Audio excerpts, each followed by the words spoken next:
करेंगे quick revision कल के पढ़ेंगे करंट अफेयर के प्रश्नों का। पहला प्रश्न है कि प्रधानमंत्री नरेंद्र मोदी ने किस देश द्वारा आयोजित संघाई सहयोग संगठन सम्मेलन को वर्चुअली संबोधित किया है? तो इसका आयोजन रूस के द्वारा किया गया था। दूसरा प्रश्न, डीआरडीओ परिसर में किस मिशन के उपग्रह भेदी मिसाइल के मॉडल का अनावरण किया गया है? तो मिशन शक्ति के। तीसरा प्रश्न, किस देश ने दुनिया का पहला 6G उपग्रह लॉन्च किया है? तो चाइना ने किया है। चौथा प्रश्न है कि राष्ट्रीय शिक्षा दिवस कब मनाया जाता है? तो 11 नवंबर को। पांचवा प्रश्न है कि किस राज्य की तेजपुर लीची को जीआई टैग प्रदान किया गया है? तो असम की। छठवां प्रश्न है कि किस शहर के 6 वर्षीय अरहम ओम तलसानिया दुनिया के सबसे कम उम्र के प्रोग्रामर बने हैं? तो अहमदाबाद में। सातवां प्रश्न, सबसे दानवीर भारतीयों की सूची में पहले स्थान पर कौन है? तो अजीम प्रेम जी। और आठवां प्रश्न है कि किस भाषा के लेखक एस हरीश ने भारत का सबसे अधिक पुरस्कार राशि वाला जेसीबी साहित्य पुरस्कार 2020 जीता है? तो ये मलयालम के लेखक हैं। नवा प्रश्न है कि आईपीएल 2020 का खिताब किस टीम ने जीता है? तो 5वीं बार मुंबई इंडियंस ने जीता है। और 10वां प्रश्न है कि आईपीएल 2020 में सर्वाधिक रन बनाने वाले ऑरेंज कप है, ये कप किसे प्रदान किया गया है? और ये किया गया है केएल राहुल को। ये थे हमारे कल के पढ़ेंगे करंट अफेयर के प्रश्नों का क्विक रिवीजन। आगे बढ़ेंगे, आज के प्रश्नों की बात करेंगे। और आज के करंट अफेयर का पहला प्रश्न है कि किसान कृषि उड़ान या किसान उड़ान को किन राज्यों के लिए मंजूरी दी गई है? तो ये एक योजना है और इसको मंजूरी दी गई है पूर्वोत्तर राज्यों और हिमालयी राज्यों के लिए, यानी कि डी ऑप्शन प्रश्न का सही उत्तर है। अब डिटेल देख लेते हैं इसकी क्या है। तो आत्मनिर्भर भारत अभियान प्रधानमंत्री जी के द्वारा शुरू किया गया था और इस अभियान के अलावा एक और ऑपरेशन चल रहा है, ऑपरेशन ग्रीन। इसके तहत फल और सब्जियों समेत जो दूसरे उत्पाद हैं उनको एक देश के एक हिस्से से दूसरे हिस्से तक ले जाया जा रहा है और इसी के लिए किसान रेल की व्यवस्था शुरू की गई थी। 7 अगस्त को ये व्यवस्था शुरू की गई थी महाराष्ट्र से लेकर तो बिहार के बीच में, राइट। तो इसके बाद अब किसान उड़ान के पहले चरण को हरी झंडी मिल गई है और इसमें क्या होगा, इस योजना के तहत जो पूर्वोत्तर राज्य हैं, पूर्वोत्तर राज्य कौन कौन से हैं? असम है, नागालैंड है, मेघालय है, मणिपुर है, मिजोरम है, त्रिपुरा है। तो इन सब से क्या किया जाएगा, फलों को और सब्जियों को लिया जाएगा। इसके अलावा हिमालय के जो पहाड़ी राज्य हैं, खासकर 3-4 पहाड़ी राज्यों में आप इनको शामिल करेंगे, उत्तराखंड, हिमाचल प्रदेश, लद्दाख और जम्मू कश्मीर, तो इनको शामिल किया गया है। तो इन राज्यों से सब्जियों और फलों की ढुलाई हवाई जहाज के माध्यम से की जाएगी क्योंकि यहाँ पर रेल की सुविधा उतनी अच्छी नहीं है। तो हवाई जहाज से होने वाली जो ढुलाई है उसके भाड़े का 50% अभी जो भारत का खाद्य प्रसंस्करण उद्योग मंत्रालय है उसके द्वारा वहन किया जाएगा। और इस मंत्रालय के मंत्री कौन है? तो इस मंत्रालय के वर्तमान में मंत्री नरेंद्र सिंह तोमर है, उनके पास प्रभार है इसका, क्योंकि पहले हरसिमरत कौर सिंह बादल इसकी मंत्री थी लेकिन उन्होंने किसान बिल के ऊपर अपना इस्तीफा दे दिया था और उसके बाद क्या हुआ था कि ये जो मंत्रालय नरेंद्र सिंह तोमर जी को अतिरिक्त प्रभार में दे दिया गया था। बात करेंगे दूसरे प्रश्न की कि किसने विनिर्माण और निर्यात को बढ़ावा देने से जुड़ी प्रोत्साहन योजना PLI को मंजूरी दी है? तो ये मंजूरी दी गई है मंत्रिमंडल के द्वारा, यानी कि सी ऑप्शन प्रश्न का सही उत्तर है। डिटेल देख लीजिए क्या है। तो केंद्रीय मंत्रिमंडल ने भारत की विनिर्माण यानी कि मैन्युफैक्चरिंग, भारत के अंदर वस्तुओं का निर्माण हो, फैक्ट्रीज लगे, कारखाने लगे, तो विनिर्माण क्षमताओं और भारत से ज्यादा निर्यात किया जाए, तो इसको बढ़ावा देने के लिए 10 जो प्रमुख सेक्टर्स हैं उनके उत्पादन में बढ़ावा देने से जुड़ी हुई योजना है PLI, इसको मंजूरी दी है। और इनमें दूरसंचार और नेटवर्किंग उत्पाद शामिल हैं, औषधि उद्योग है, मोटर वाहन और उसके हिस्सों का निर्माण, पुर्जे वाला उद्योग है, कपड़ा और जुड़े उत्पाद हैं और खाद्य उत्पाद इसमें शामिल हैं। ये योजना भारतीय निर्माताओं को विश्व स्तर पर प्रतिस्पर्धी बनाएगी, यानी कि भारत प्रतिस्पर्धा कर पाएगा दुनिया के दूसरे देशों में वहां की लगी हुई फैक्ट्रीज में और निवेश को आकर्षित करेगी और निर्यात को प्रोत्साहित करेगी। बात करेंगे तीसरे प्रश्न की कि आर्मीनिया और अजरबैजान ने किस देश की मध्यस्थता में शांति समझौते पर हस्ताक्षर किए हैं? इस प्रकार का एक शांति समझौता पहले भी हुआ था लेकिन उस पर अमल नहीं किया गया था। अब फिर से ये शांति समझौता हुआ है और इसमें मध्यस्थता की है रूस ने, यानी कि बी ऑप्शन प्रश्न का सही उत्तर है। डिटेल लिख लीजिए क्या है। तो आर्मीनिया और अजरबैजान ने नागोर्नो काराबाख, इस ये जो विवादित क्षेत्र है इसमें सैन्य संघर्ष समाप्त करने के लिए एक समझौते पर हस्ताक्षर किए हैं। ये आप देखेंगे मैप में, ये आपको दिखाई दे रहा अजरबैजान, ये ऊपर इसके रशिया लगा हुआ है, इधर जॉर्जिया लगा हुआ है, इधर आर्मेनिया लगा हुआ है, ये टर्की लगा हुआ है।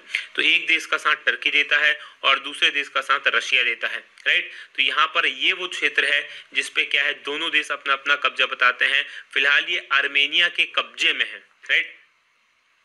तो रूस के राष्ट्रपति व्लादिमीर पुतिन, अजरबैजान के राष्ट्रपति इल्हाम अलीयेव और आर्मीनिया के जो राष्ट्रपति हैं, आर्मीनिया के जो प्रधानमंत्री हैं निकोल पाशियान, इनके बीच में समझौता हो गया है। और समझौते के तहत ये जो नागोर्नो काराखाब है वो हिस्सा अजरबैजान के अधिकार में रहेगा, यानी इस देश के पास में ये हिस्सा रहने वाला है जिस पर उसने लड़ाई के दौरान कब्जा किया था। राइट, वो हिस्सा जिसने इस लड़ाई में उसने कब्जा कर लिया वो हिस्सा किसके पास रहेगा? उसी के पास रहेगा। वहीं आर्मीनिया अगले कुछ हफ्तों में आसपास के इलाकों से सेना हटाने के लिए राजी हो गया, यानी आसपास के इलाकों से वो अपनी सेना हटा लेगा। बात करेंगे आर्मीनिया की और अजरबैजान की। तो आर्मीनिया जो है इसकी राजधानी येरेवान है, राष्ट्रपति अरमेन सार्किसियान है। राइट, वहीं आप याद रखेंगे अजरबैजान की तो यहाँ की राजधानी बाकू है, राष्ट्रपति इल्हाम अलीयेव है और मुद्रा यहाँ की मन्नत है। चलिए मैप में मैं आपको अब आर्मीनिया और अजरबैजान लिए चलता हूँ। तो जैसा कि आप स्क्रीन पर देख पा रहे हैं हमारा भारत, और हमारे भारत से अगर आपको आर्मीनिया और अजरबैजान जाना है तो मूव करना पड़ेगा आपको थोड़ा सा पश्चिम या उत्तर पश्चिम में। आप यहाँ पर देखेंगे ये जो देश आपको दो दिखाई दे रहे हैं ये अजरबैजान है। राइट, और ये आपको दिखाई दे रहा आर्मीनिया। आर्मीनिया की राजधानी आप देख पाएंगे तो येरेवान है, जबकि अजरबैजान की राजधानी अगर आप देखेंगे तो ये बाकू है। इधर कैस्पियन सागर लगा हुआ है और इस तरफ अगर आप देखेंगे नीचे की तरफ तो ये जो है ईरान है, दोनों देशों के साथ ईरान की सीमा लगती है। ऊपर देखेंगे तो जॉर्जिया की सीमा दोनों देशों के साथ में लगती है। इधर आर्मीनिया की सीमा जो है टर्की के साथ में, और इधर अजरबैजान की सीमा जो है वो लगती है रूस के साथ में। तो ये आप याद रखेंगे। आगे बढ़ेंगे, बात करेंगे अगले प्रश्न की। अगला प्रश्न आपके सामने चौथा है कि भारत और किस देश ने माले में 4 समझौतों पर हस्ताक्षर किए हैं? तो भारत ने मालदीव के साथ ही हस्ताक्षर किए हैं, यानी कि ए ऑप्शन प्रश्न का सही उत्तर है। डिटेल देख लीजिए क्या है। तो भारत और मालदीव के बीच में जो भारत के विदेश सचिव हैं हर्षवर्धन श्रृंगला, उनकी मालदीव यात्रा के दौरान 4 समझौतों पर हस्ताक्षर किए गए हैं। और ये 4 समझौतों ज्ञापन में जो है शामिल है इंफ्रास्ट्रक्चर, यानी कि मालदीव के अंदर जो बुनियादी अवसंरचना है, अधोसंरचना है, उसका विकास, वहां पर मिट्टी परीक्षण की व्यवस्था, मेडिकल, उसके अलावा खेल और युवा मामलों के क्षेत्र में ये 4 समझौते किए गए हैं। जो मालदीव पर्यटन उद्योग है वो कोविड-19 के कारण काफी बुरी तरह प्रभावित हुआ था, क्योंकि मालदीव की जो अर्थव्यवस्था है उसमें उद्योग का ही प्रमुख आधार, जो पर्यटन है उसका प्रमुख आधार है। और इस वजह से भारत ने सितंबर 2020 में मालदीव को 250 मिलियन अमेरिकी डॉलर का ऋण प्रदान किया था। बात मालदीव की करें, यहाँ की राजधानी माले है, राष्ट्रपति इब्राहिम मोहम्मद सालेह हैं और मुद्रा यहाँ की मालदीवी रुपया है।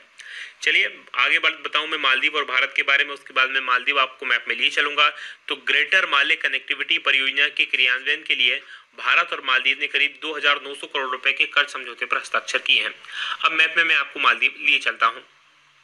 तो जैसा कि आप स्क्रीन पर देख पा रहे हैं ये हमारा भारत है, और हमारे भारत से अगर आपको मालदीव जाना है तो यहाँ पर ये छोटे छोटे द्वीपों वाला देश है, ये मालदीव है।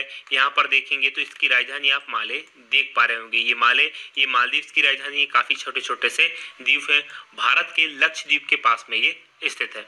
आगे बढ़ेंगे, बात करेंगे अगले प्रश्न की। इसके अलावा भारत और मालदीव के बीच में पहली कार्गो फेरी सेवा की संयुक्त रूप से शुरुआत की गई थी, तो ये भी आप याद रखेंगे। आगे बढ़ेंगे, बात करेंगे 5वें प्रश्न की कि किस देश ने प्रधानमंत्री शेख खलीफा बिन सलमान अल खलीफा का निधन हो गया है, और ये किस देश के प्रधानमंत्री थे? तो ये बहरीन के प्रधानमंत्री थे, यानी कि सी ऑप्शन प्रश्न का सही उत्तर है। डिटेल देख लीजिए क्या है। तो बहरीन के प्रधानमंत्री खलीफा बिन सलमान अल खलीफा, इनका 11 नवंबर 2020 को निधन हो गया। 84 वर्ष इनकी आयु थी, और ये 15 अगस्त 1971 को बहरीन की स्वतंत्रता से 1 साल पहले ये जो है इन्होंने शेख खलीफा ने पदभार संभाला था, और वे दुनिया में किसी भी देश की तुलना में सबसे अधिक समय तक प्रधानमंत्री पद पर रहे हैं। बात बहरीन की करें, यहाँ की राजधानी मनामा है।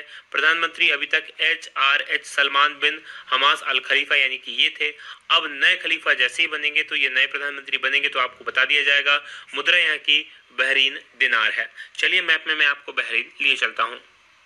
तो जैसा कि आप स्क्रीन पर देख पा रहे हैं हमारा भारत है, और हमारे भारत से अगर आपको बहरीन जाना है तो मूव करना पड़ेगा आपको पश्चिम में। पश्चिम में आ जाएंगे, ये अरब देश पहुंचेंगे, और अरब देशों में यहाँ पर आपको दिखाई देगा ये एक छोटा सा देश है।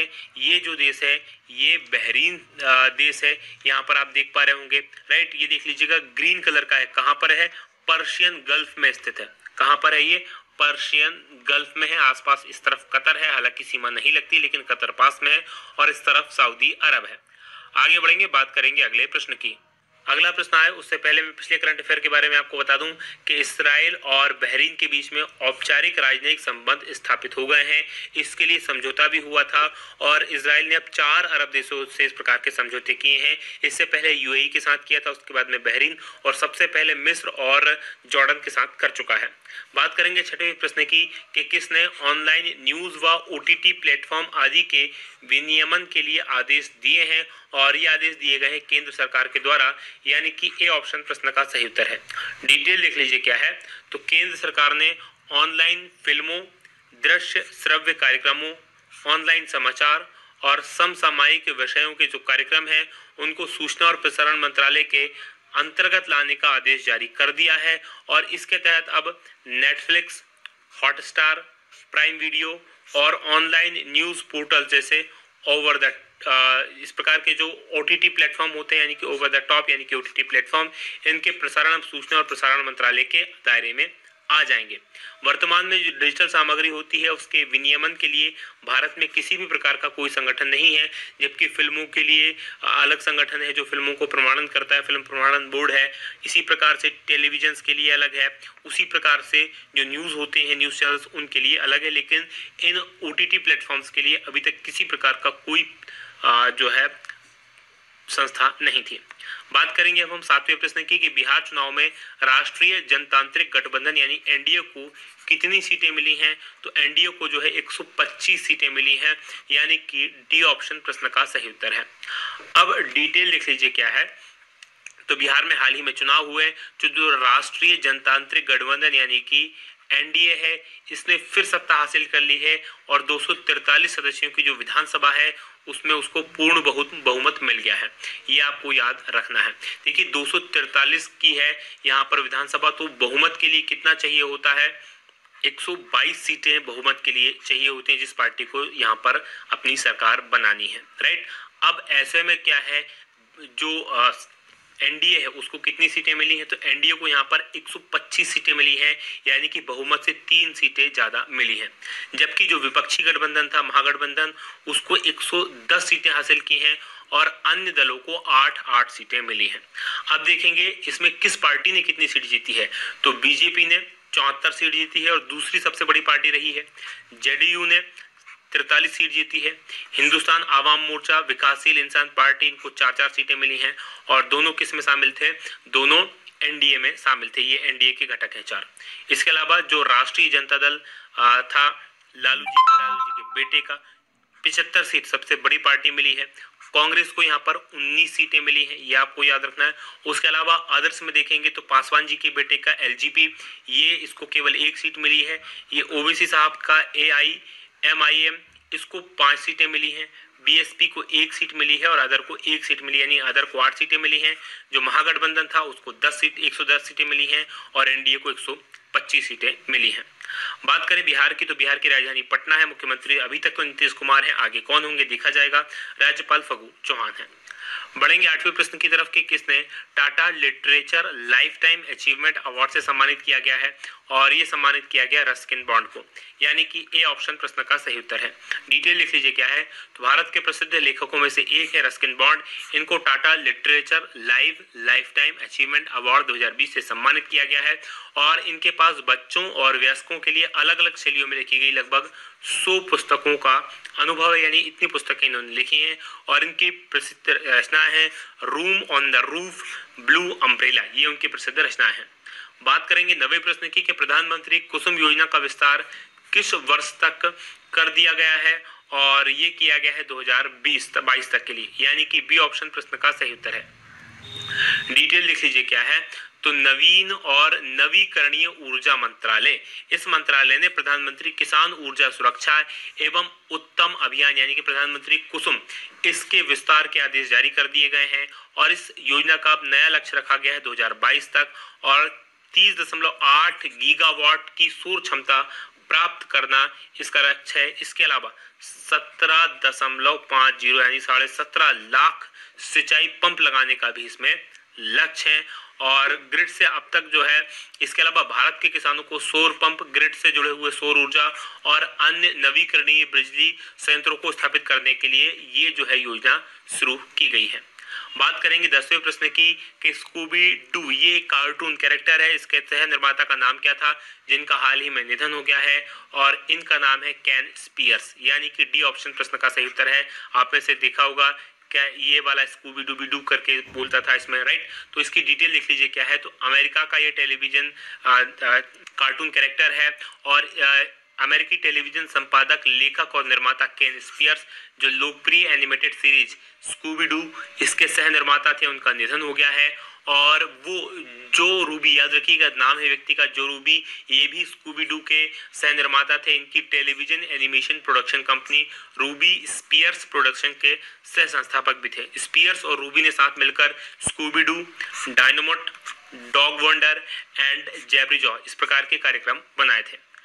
अभी हाल ही में मैंने आपको बताया था कि रूबी का भी 26 अगस्त 2020 को निधन हो गया था, यानी दोनों पार्टनर्स का निधन हो गया है। बात करेंगे अब हम कल के सवाल की, क्योंकि हमारा करंट अफेयर का सेशन यहीं तक था। कल मैंने आपसे प्रश्न पूछा था कि पब्लिक अफेयर्स इंडेक्स के अनुसार सबसे अच्छा प्रशासित राज्य कौन सा है, तो इसमें नंबर 1 पर केरल है, और सबसे बुरे की बात करें तो सबसे नीचे यूपी है। अब आज के प्रश्न का उत्तर देना मत भूलिएगा। आज का हमारा प्रश्न है कि यूनेस्को द्वारा किस टाइगर रिजर्व को भारत का 12वां बायोस्फीयर रिजर्व का दर्जा दिया गया है, तो इनमें से कौन सा वो टाइगर रिजर्व है। ये वीडियो कैसा लगा ये बताना मत भूलिएगा। आज की बात करेंगे यही समाप्त। आप लोगों का बहुत बहुत धन्यवाद। जय हिंद।